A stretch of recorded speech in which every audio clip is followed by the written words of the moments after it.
Morning students. आज हम लोग जानेंगे एक्सटर्नल सोर्स के बारे में। हम लोग पहले के वीडियो में जान चुके हैं एक्सटर्नल सोर्स ऑफ रिक्रूटमेंट क्या क्या है। आप देखिए, एक्सटर्नल सोर्स ऑफ रिक्रूटमेंट है direct recruitment, casual callers, advertisement. Advertisement 3 तरीके का होता है जो कि 3 नंबर पॉइंट में है, नेक्स्ट 9 नंबर पॉइंट में है और नेक्स्ट 10 नंबर पॉइंट में है।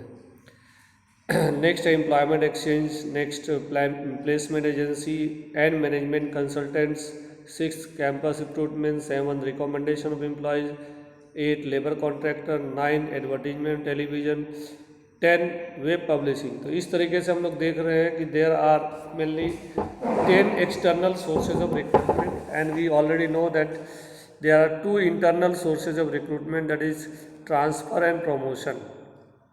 आज हम लोग जानेंगे कि इंटरनल सोर्स रिक्रूटमेंट के मेरिट डिमेरिट्स तो हम लोग जान गए हैं पहले के वीडियोज़ में। आज हम लोग जानेंगे एक्सटर्नल सोर्स ऑफ रिक्रूटमेंट के मेरिट डिमेरिट्स क्या है।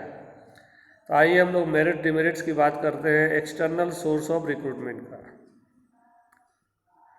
एक्सटर्नल सोर्स ऑफ रिक्रूटमेंट का पहला मेरिट आपको मिलेगा एक क्वालिफाइड पर्सनल।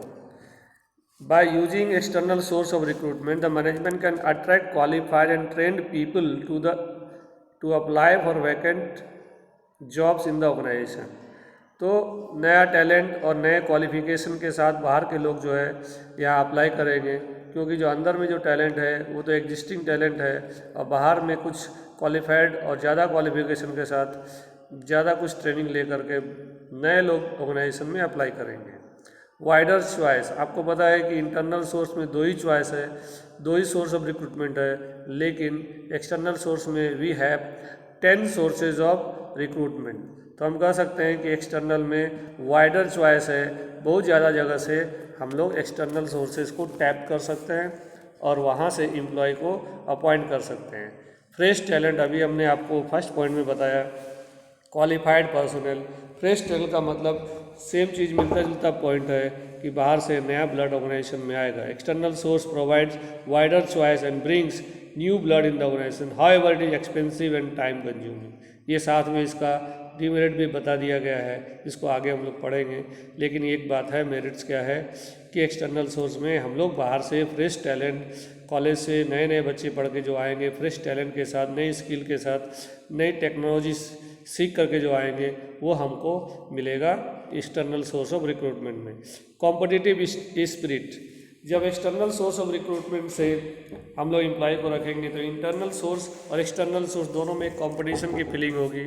एक्सटर्नल सोर्स के जो टैलेंट है, जो नया कुछ सीख कर आए हैं, इंटरनल वो भी उसको सीखने की कोशिश करेगा, क्योंकि उसमें भी कंपटीशन की भावना आएगी कि मुझे इससे आगे बढ़ना है। नेक्स्ट इसका डीमेरिट्स हम पढ़ रहे हैं, demerits of external source of recruitment. First one is dissatisfaction among existing staff. Existing जो पुराने स्टाफ है हमारे, उनमें कभी कभी डिससेटिस्फैक्शन हो सकता है, वो खुश नहीं भी हो सकते हैं क्योंकि बाहर से नए एम्प्लॉय आए हैं, उनको प्रमोशन या ट्रांसफ़र की बेनिफिट नहीं दी गई है, उनके प्रमोशनल इवेन्यूज़ बंद हो जाते हैं अगर हम हायर पोस्ट के लिए भी एक्सटर्नल सोर्स को रखते हैं। इसलिए ध्यान में रखना है कि जब एक्सटर्नल सोर्स को हम ला रहे हैं तो इंटरनल सोर्स हमारे डिससेटिस्फाइड ना हो, एग्जिस्टिंग एम्प्लॉय डिससेटिस्फाइड ना हो। Next one is lengthy process. जैसा कि आप जानते हैं, आपने अभी स्टाफिंग प्रोसेस पढ़ा है कि इसमें एक लेंदी प्रोसेस है, उसके अंदर एक सिलेक्शन है, उसकी भी एक लेंदी प्रोसेस है।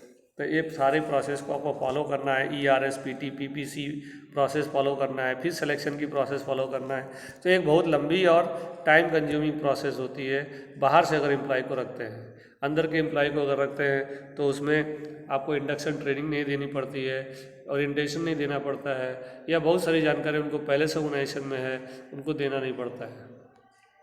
तो इसलिए हम कहते हैं कि external is a lengthy process. Next one is costly process. जब एक्सटर्नल सोर्स से बाहर से एम्प्लॉय हम लाएंगे तो उनका इंटरव्यू लगाना पड़ेगा, उनके इंटरव्यूअर्स अपॉइंट करने पड़ेंगे, उनकी ट्रेनिंग सिलेक्शन करना पड़ेगा, उनका टेस्ट लेना पड़ेगा। तो इन सब पर कंपनी को बहुत ज़्यादा खर्चा करना पड़ेगा, ये टाइम भी लेगा और इसमें कॉस्ट भी लगेगी। It is very costly to recruit staff from external sources. A lot of money has to be spent on advertisement and processing of applications. Application का एडवर्टाइजमेंट करना है कि कौन कौन सी जॉब किस किस डिपार्टमेंट में कितने वैकेंसीज़ है, ये एडवर्टाइज करने में भी पैसा लगेगा और उनका इंटरव्यू करवाने में भी पैसा लगेगा, सिलेक्शन और टेस्ट लेने में भी पैसे लगते हैं। तो हम लोग जान रहे हैं कि इंटरनल सोर्स एक्सटर्नल सोर्स के क्या क्या मेरिट्स है और डिमेरिट्स है। तो आज आप लोग को हम इतना ही ख़त्म करते हैं और इसको आप लोग एक क्वेश्चन भी आप लिख लीजिए कि दोनों में डिफरेंस क्या है। Differentiate between internal source of recruitment and external source of recruitment. Thank you very much.